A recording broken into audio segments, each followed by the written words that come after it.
AP పెట్టుబడుల hub గా మార్చేందుకు సీఎం చంద్రబాబు మంత్రి నారా లోకేష్ శ్రమకు నిరూపణగా సీఐఐ భాగస్వామ్య సదస్సు నిలిచిందని రాష్ట్ర గ్రంథాలయ సంస్థ చైర్మన్ గునుగుంట్ల కోటేశ్వరరావు అన్నారు.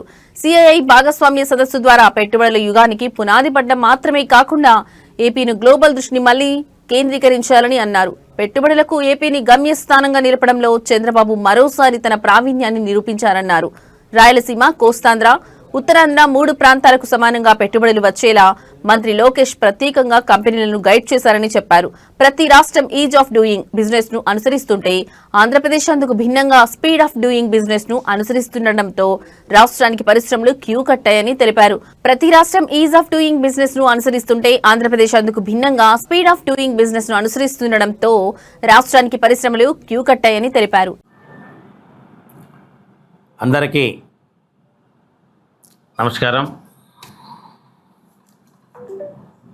ఏదైతే నవంబర్ 14-15 తేదీల్లో విశాఖపట్నంలో ఆంధ్రప్రదేశ్ పెట్టుబడుల దిశను మార్చే చారిత్రాత్మక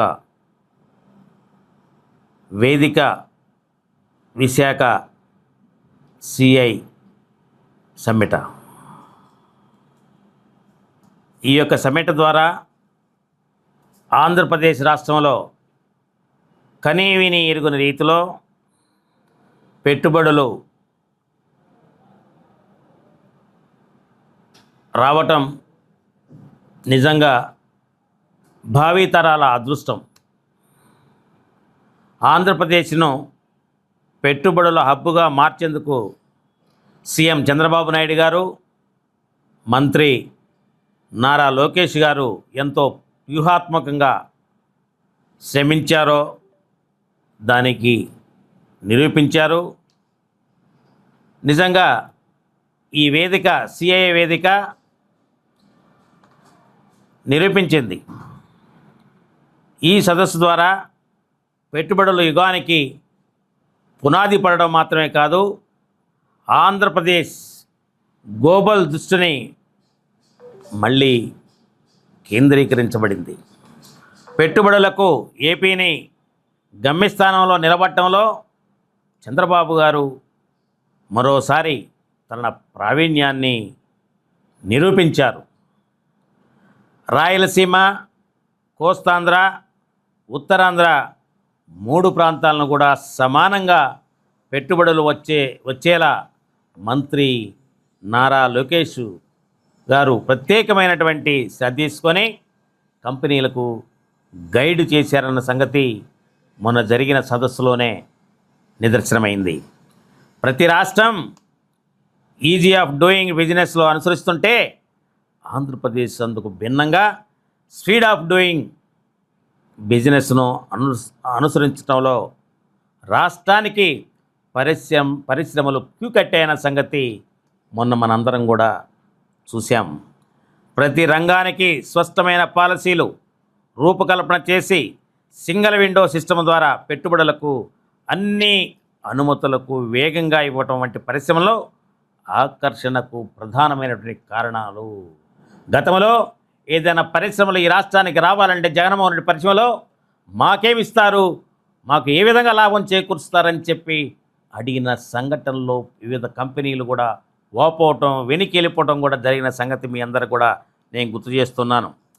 2 రోజుల్లో భారీ ఎత్తున ఒప్పందాలు కుదుర్చుకొని పెట్టుబడుల వర్షం కురిపించటం చంద్రబాబు గారు, లోకేష్ గారికి పెట్టుబడుల పట్ల ఉన్న స్పష్టమైన విజన్ చూపించటం నిజంగా భావితరాలకు ఇదొక నిదర్శనం అని చెప్పి నేను తెలియజేస్తామన్నాను.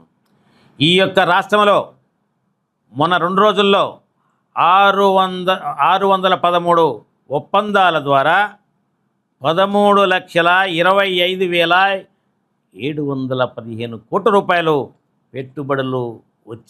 పెట్టుబడులు పెట్టడానికి సిద్ధమయ్యారంటే నిజంగా మనం లోకేష్ బాబు గారిని, చంద్రబాబు నాయుడు గారిని అభినందించాలి.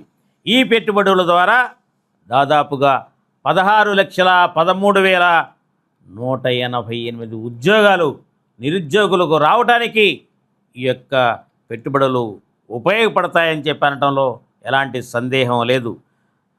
రాష్ట్ర అభివృద్ధి పట్ల పెట్టుబడిదారుల యొక్క నమ్మకానికి ప్రత్యక్ష సాక్ష్యం చంద్రబాబు గారి పైన నమ్మకం. లోకేష్ బాబు గారు